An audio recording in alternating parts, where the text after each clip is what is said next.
As such, Lyney and Lynette are officially declared not guilty. Victory for Ace Detective Paimon! Great work, partners. Thank you all. Thank you so much. Next, I think we deserve an explanation, Guard Vaughn. How did you find the water from the primordial sea in Lyney's baggage? Right! Your discovery caused me to make a serious mistake, you know. Or was that not a discovery, but false evidence that you dare to bring before this court? I suspect that the accomplice mentioned in Cowell's notes was not Lyney, but you, yes? I'm sure you know what you must do to lessen your sentence.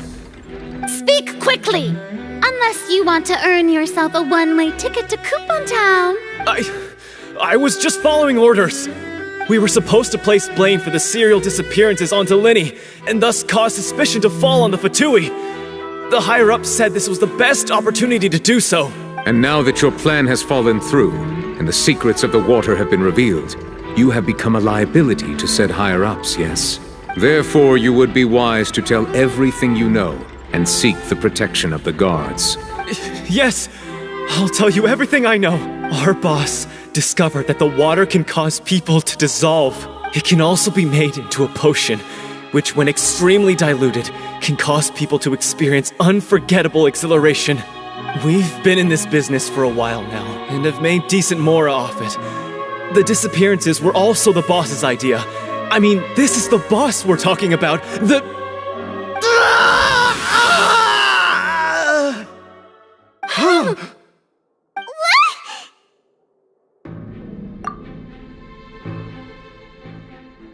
And now he can no longer talk. Such ruthlessness.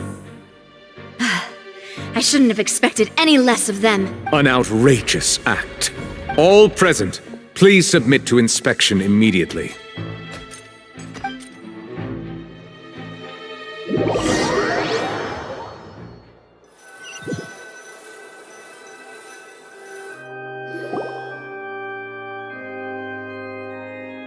So, we're just going back now?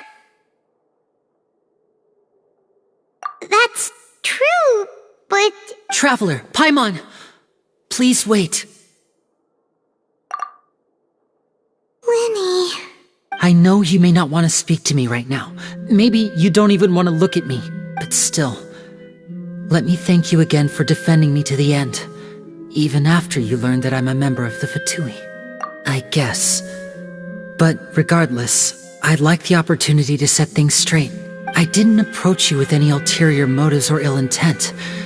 I've spoken to you as myself, just plain Lyney this entire time. As for why I'm a Fatus, it's because the goals of the House of the Hearth align with those of an orphan like me. That's all. That was how Father, who you might know as the Knave, approached recruiting us back then too. The Knave? The one who controls the House of the Hearth? She's your father? That's right. And since we're here, I was wondering, would you mind hearing a story? It's about my past. Back when our parents first died, Lynette and I were left wandering the streets. To survive, I took to surreptitiously observing an older street performer who did magic. It took me several days to figure out how he pulled off his amazing tricks. I took my sister through several streets until we found a crowded corner, and we began to perform magic tricks there. To my surprise, we proved to be pretty popular, and we could at least stop worrying about where our next meal would come from for a time. But I didn't want my sister to remain a street rat together with me forever. Before long, an aristocrat came to me and claimed that he wished to take us in after watching my performances. So you went from orphans to nobility just like that? That was how we felt at first too. As if fate was on our side and we could say goodbye to those painful days. But I gradually discovered that while we were called foster children, he was really after my talent for magic tricks. He would constantly take me to all sorts of banquets to garner attention, which he would then use to expand his social circles. That doesn't seem too bad either. Better than roaming the streets at any rate. It took a while for me to realize just how dark his heart really was. After one particular performance at a banquet, I discovered that Lynette was not on the same return vehicle as me. I waited a long time after we returned home, but she did not come back. I went to that noble's bedroom and asked him about her whereabouts. The answer he gave me was, she caught the eye of the most eminent person at the banquet, so I sent her over as a gift. I mean, you'll be able to perform your magic regardless of who your assistant is, yes? Oh no. So he was gonna... But wouldn't Fontaine's laws deal with such people? As far as outsiders are concerned, this is a relationship akin to adoption or foster care, and they have their ways of escaping the eye of the law. I managed to ferret out the location of the mansion of that so-called eminent person and hurried through the night. But by the time I leaped over the walls, avoided the guards, and made my way in, all I saw was the moonlit ground covered in blood, and the knave standing there in the darkness. So, she'd already taken care of that guy. That's right. She had rescued my sister before she could come to any harm, and had even discovered several girls hidden in a basement, all of them orphans. The knave, might have seen something in me, and so she made me an offer. The House of the Hearth welcomes you, for your interests align with ours. Here, none will ever betray you. Indeed, betrayal shall never be permitted here. I was hesitant to trust her. I had just been betrayed by nobles, but she was also quick to destroy the noble who had taken us in at first, giving us back our freedom. Oh, so that's how the two of you joined the House of the Hearth. She has her own plans. She has gained permission from the Tsaritsa to first use the Gnosis's power when she obtains it. She plans to use it to find a way to break the prophecy and save Fontaine. So, she believes in that prophecy too? That's right. The whole House of the Hearth is currently working to combat that crisis. Today's case has also proven that people from Fontaine can indeed dissolve into some sort of water, thus further supporting the prophecy. All of us house members here, Lady Arlecchino herself included, are from Fontaine. We won't give up on defending our homeland. To us orphans, the only connection we have left to this world, apart from our family, is our homeland. So, from small deeds like distributing magic pockets to huge schemes like stealing a gnosis, everything is aimed at dealing with that prophecy. It's all right. I understand. The only thing I can do is relate all this to you.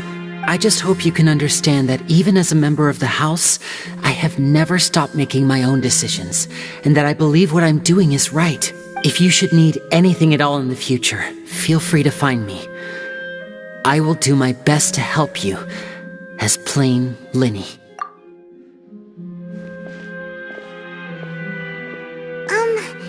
Bye, Lyney! Hey there! What was with the disappearing act you pulled right as the trial ended? Were you looking for us, Navia? Well, this whole thing isn't exactly over, is it? I do feel that we're getting closer to solving the serial disappearances case, though. Don't you think so, too? Huh? What's wrong, my dear partner?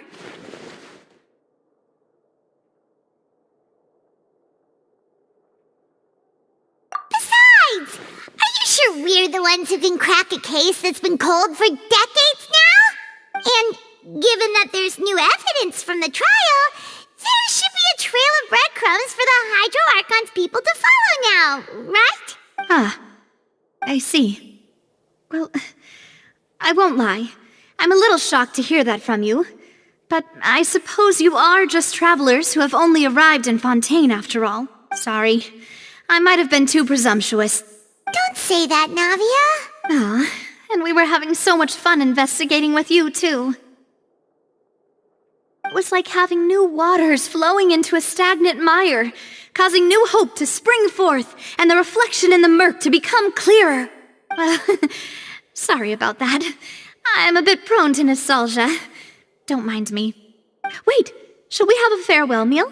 You know, to commemorate our time as partners? Huh? Do we really need to get that formal? Well, guess you really did treat us as partners, huh? Well, I'd just like to have a proper ending to every important memory. That way there are no regrets later. Anyway, it would just be a meal, so it shouldn't take up too much of your time. You don't have to twist Paimon's arm. If Boss Navi is treating, count Paimon in! Oh, wonderful. In that case, why don't we return to the court of Fontaine and head to the Hotel de Boer? I believe we'll make it just in time for dinner. All right then, let's have our farewell meal!